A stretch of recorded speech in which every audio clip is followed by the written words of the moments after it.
This morning, to begin, I'm going to read from Ajahn Liem, No Worries, a talk he gave in Australia. It starts with a quote. There is the state of coolness in every position. All worries, concerns, or similar thoughts from the thinking mind are totally gone. Adaptation. In the practice of Dhamma, things progress bit by bit. It is not possible to force or hurry things in any way, similar to how we build this monastery. If one wants to build a monastery, one needs to proceed gradually, bit by bit. One allows for adaptations and new developments to take place during the course of the work. This also should be the attitude toward Dhamma practice. To accomplish everything in a single day is probably impossible, so we need to go step by step. I didn't expect it to be too different here, as Australia and Thailand are quite similar. That people sometimes start feeling either happy or unhappy should be the same everywhere. Of course, how one feels under certain living conditions also depends on the climate, but actually the weather only becomes something that we find difficult when our bodily resistance is weak. If we have built up some resistance, there's nothing too hard about a different climate. To think that it's too hot or too cold isn't the point. It's only a matter of adapting oneself. The same is true for the practice. One cannot expect one's practice to always go well. One needs to look further and see the practice as constant adaptation. Whatever is insufficient, one needs to correct. What isn't good, one has to give up. But be aware, if one's views are biased, one's development won't go in the right direction. Whenever one holds biased views, agati Dhamma, one still isn't accomplished in the Dhamma. Take the example of somebody who sees an uneven, rough piece of land and considers it unsuitable for use. That's not correct. After adjusting the ground and re-leveling it, the land can be used. Even rough land can be used if things are arranged appropriately. On the other hand, if things are not arranged well, the smoothest and finest land will turn out bad. Dukkha. Dukkha in the Four Noble Truths can be divided into kayika dukkha and cetasika dukkha, the dukkha that arises from the body and the dukkha that comes from the mind. Dukkha of the mind arises because of wrong view. It arises whenever the mind is taken over by unwholesome qualities such as delusion or craving. But when we contemplate bodily dukkha, we realize that it is something that we have to experience constantly in our bodies. One can say it is a part of life itself. It has to be there. The bodily organism needing to excrete and urinate is dukkha. We experience hunger and thirst as unpleasant feelings, and the stilling of it as pleasant feeling, but in fact, the whole process is nothing but dukkha. The dukkha that comes directly from the mind arises from the influence of wanting, or tanha. Tanha is a state of insufficiency. Just as the great oceans which all the rivers flow into will never be full, so too tanha will never be satisfied. The Buddha thus spoke the verse, "There is no river like craving." When we practice, what is left? When we practice mindfulness of the body, we focus on the decay and ending of our body. We focus on seeing that the body does not endure and that it can't be what we call ourself. Every day, death keeps happening to us, but it's a hidden way of dying, not the obvious death of the body. One can see it in the fact that things change. We die from being a child when we become adults. This too is death. Even entering the period of life when one's body deteriorates and can't be controlled as easily as before is death. The various constituents of life, of the khandhas, do what they are supposed to do and simply fall apart. Earth goes to earth, water goes to water, and fire goes to fire. Is there anything left that we can take as belonging to us? melting away like snow. Time passes relentlessly. The Buddha compared us with cattle that are being pulled to slaughter. Every day time passes.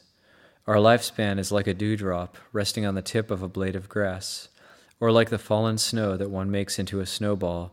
If it is exposed to the sun and it melts away, and when the wind comes, it vaporizes and disappears. The Buddha wanted us to reflect on our lives in this way, so we don't get overpowered by unwholesome qualities, our defilements and desires, so we don't have to live in a way that restricts our freedom and can't be our own masters. The nature of the mind. Apart from physical reality, there is the reality of the mind. The mind doesn't have material form, but it has a certain character that expresses itself in happiness, suffering, confusion, or peace. The Buddha called these nama-dhamma, or mental phenomena, but we relate to these experiences in terms of the mind. Our minds are simply a manifestation of nama-dhamma. One can't say that one's mind is not good or absolutely evil. It all depends on how one approaches things and how one relates to the way things come to be. Just like the physical elements that one can find in nature, for example, stones, rocks, sand, or trees, even mountains and water. Water is only a useful resource for our lives if it is processed and made ready for use. If we skillfully use processing, adaptation, and development, these resources will be beneficial and useful. That's the way the Buddha saw the mind, as something natural that needs to be developed and corrected. The mind that is in an undeveloped state is unfiltered, like unprocessed water that is full of dust particles. There are pollutants mixed in with the nama-dhamma that are dangerous, so we need to make an effort to cleanse and develop our minds. Development of the mind, or development of one's states of minds, requires that one puts oneself into the appropriate conditions that don't give rise to worries. One establishes oneself in the reality of the present moment, the paccuppanna dhamma, and one leads one's life cautiously and aware in such a way that it provides protection for oneself. When one considers and reflects on what is appropriate and inappropriate, one gets to know the things that are dangerous and disadvantageous because these things speak for themselves. It becomes self-evident. One experiences them all the time. Take, for example, bad mind states or bad moods. Everybody knows only too well how these things feel. The Buddha taught that whatever we have done to develop and support qualities of goodness will bring about feelings of prosperity and progress. Having done this, one can say that one will go to a good destination, or in simple words, will go to heaven. Heaven here means a world where one is in a positive state of mind. A world of positive mind states refers to a mind that is free from irritations and unwholesome attitudes, such as greed, hatred, and delusion. A mind that enables us to experience happiness. Everything depends on us. That's why the Buddha taught that we should know how to develop and correct ourselves. Just leaving things up to nature won't be of much help to us. You can compare it to natural resources and raw materials. If we don't process and shape them into a form, nature won't do much good for us. That the places we live in provide shelter from sun and rain, heat and cold, is only possible because of the construction and development that took place. Human beings are not perfect already from birth. All that we have accomplished is only possible because we have gradually built it up, only because of education and training. With education and training over time, we possess the potential to change in all kinds of ways. It depends on us to build up an understanding of ourselves in a broader perspective, in a circumspect way, sincerely and correctly. Then we will find that we are headed towards a good destination. Subduing Mara. There are periods when we face problems and unwholesome states of mind in our practice, caused by how we relate to the sensual realm, where the three daughters of Mara, Miss Raga, Miss Arati, and Miss Tanha, come to challenge us. In these periods, try to hold on and ask yourself, where do these challenges come from? In what kind of form do they arise? They all come by way of perceptions in our own minds. They are mental food that we have created ourselves. They are sankharas. This is a very important point we have to understand. Otherwise, the doubts and worries that we may experience about ourselves and our practice can become so strong that we might think it's better to get up and leave, or to put down our efforts toward our task to attain enlightenment. We are tempted to give it all up, but there is still this tiny little bit of feeling left deep inside of us that tells us that we shouldn't resign. Do you know the type of Buddha image where the Buddha is shown in the posture of subduing Mara? What exactly is the meaning of the Buddha's gesture? Can you see? The Buddha's physical body already wants to get up. His knee already is lifted upwards, but his hand still is pushing it down. It is as if he were saying, hold on, wait a second. Let's have a close look at this first. This is how we need to face this kind of situation. Experiences. We need to know ourselves, also in terms of our practice toward realizing the Dhamma. Even the Buddha himself didn't have only fully perfected followers. He also had to put a lot of work into improving and correcting them, passing on knowledge to them and making them acquire new habits until they reached perfection. Before they were truly useful and of benefit, it took quite a long time. With us, it is exactly the same. Just think of the fact that in the past, we never really paid attention to the world of our mind. All we did was see things according to our desires. What we called good was merely what gratified our wants and wishes. When we start seeing the world from a perspective that takes our true feelings into account, we might be shocked and finally realize that we need to improve in some ways. For example, when we experience unpleasant emotions with negative effects on us, we need to find ways and means to bring them to an end. If we come to the point where we can stop negative mind states, we have truly accomplished something very beneficial. Bit by bit, we gain more knowledge and understanding that we can apply. If happiness or sadness arises, we don't need to express it to the level of getting lost in it and having to experience dukkha. We see that these experiences are a way of understanding the processes that our inner life goes through. This truly is knowledge.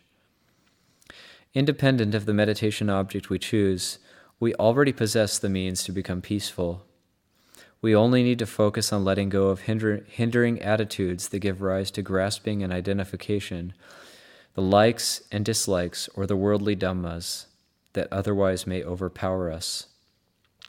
We can apply investigation of the body in order to develop the feeling of seclusion through the experience of not assuming that we have ownership over the body.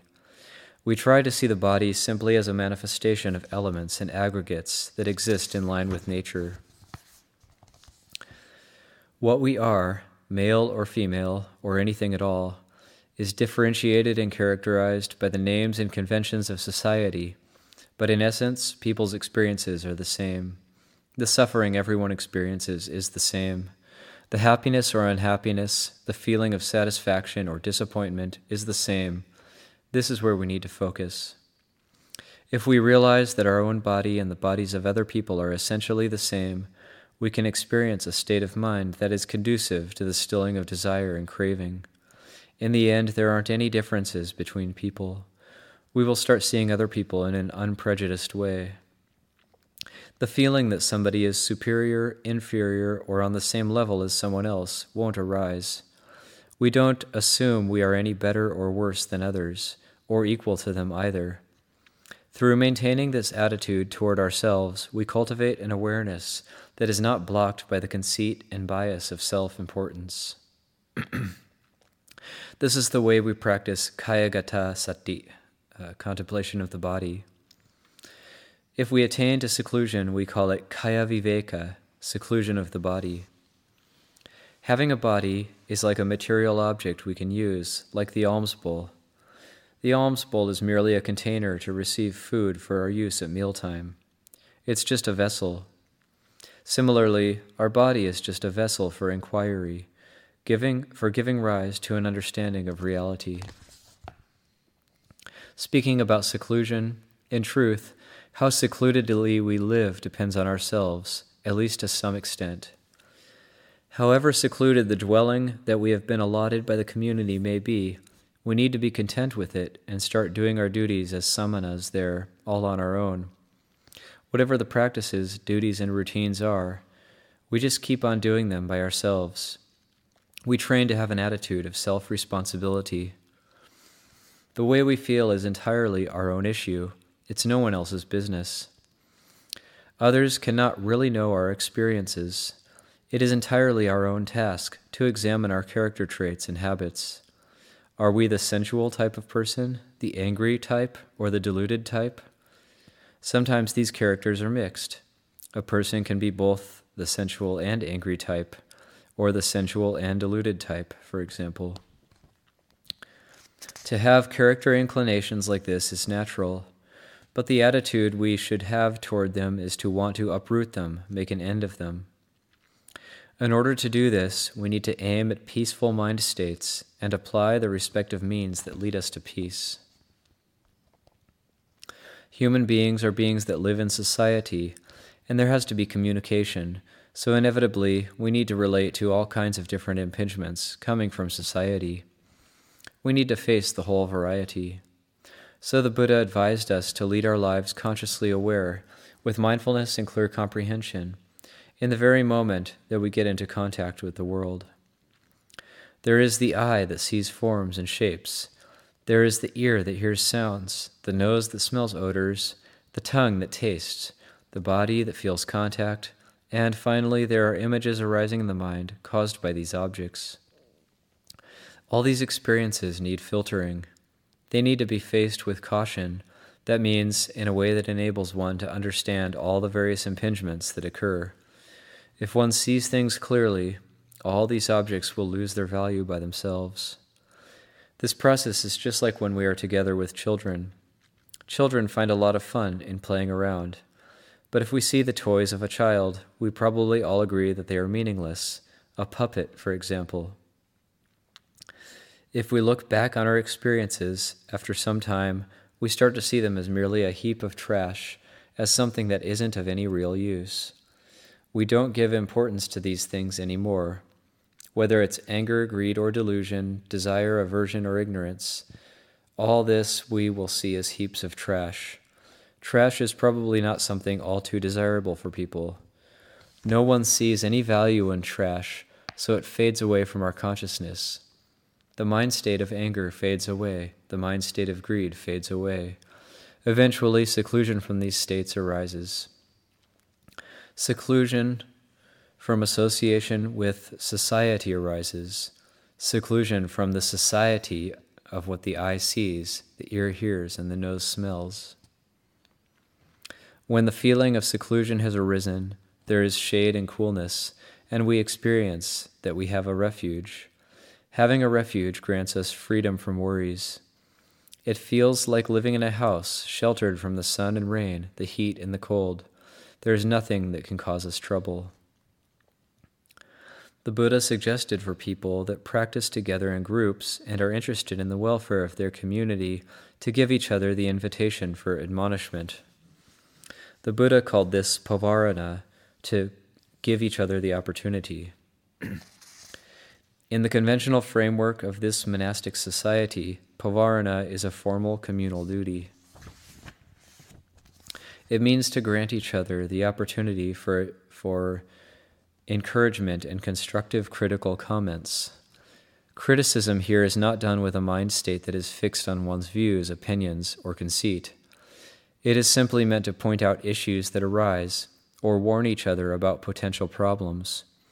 It is done without any arrogance or conceit, because all of us are not perfect as we walk this path. Sometimes we only look ahead and don't see what's behind us. Maybe we have some weak points. Here we rely on others to shine a light, or they can show us a mirror to see ourselves more clearly and help us focus our attention on areas where we need to grow. This is why we grant each other opportunity for criticism. In this way, development can take place. When somebody points out where we are at fault or didn't do well, we simply accept it. We trust that this is not out of prejudice, that another person warns us about what we are not doing correctly. Whenever we act with strong emotions, such as anger or even physical violence, we need to admit that this is ugly, dirty behavior. If we grant others the opportunity to address us, it helps us to reestablish our awareness of what we are doing. Behavior that we don't like, other people probably won't like as well. Such actions are unacceptable in society. If we do them, we tend to annoy others and might be perceived as an unskillful person. The Sangha practices pavarana as a formal communal ceremony that has to be carried out irrespective of rank, status, and age of membership in the group. It also is done irrespective of the experience and skills one has. Living together, we rely on each other. This could be compared to the social life of a forest. In the society of trees, it is not the case that all trees are the same. There are big ones and small ones. In fact, the big trees also have to rely on the small ones, and the small ones on the big ones for the situation to be safe. It isn't true that a tree isn't threatened by dangers only because it is big. When a storm comes, it is the big trees that fall. Similarly, the small trees need to rely on the big ones. If there weren't any big trees to lean on, they'd break. Any society needs to cooperate like this. Following the principles that the Buddha laid down can mitigate the problems that occur when unbeautiful situations arise. Human beings should use their intelligence, their faculties of mindfulness and wisdom, and rise above the behavior of the animal realm. That's why the Buddha prays to the qualities of mindfulness and wisdom. If we see the normal suffering of living in society as something very heavy, it is indeed very heavy. If we see it as something natural, it becomes simply natural. Just like when we look at a tree, if we see it as something big, it becomes big. If we see it as small, it becomes small. But if we neither consider the tree big nor small, then there won't be much to say about it.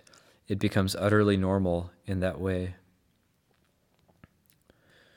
Sometimes in our situation of living in a society with very wide boundaries, this community living together in the world that we call our big family, we need to use a lot of patient endurance.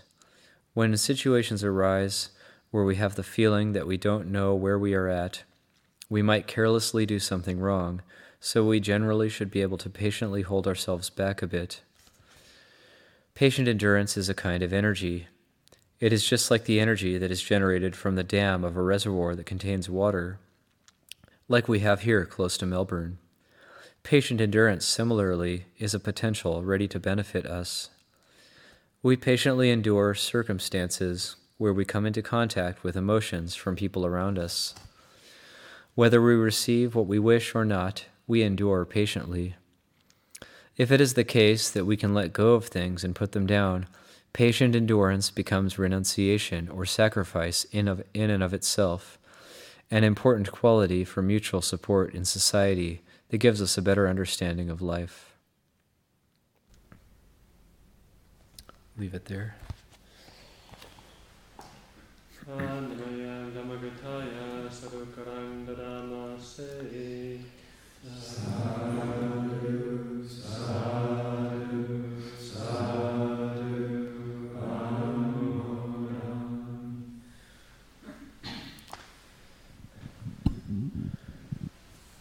Any questions or comments?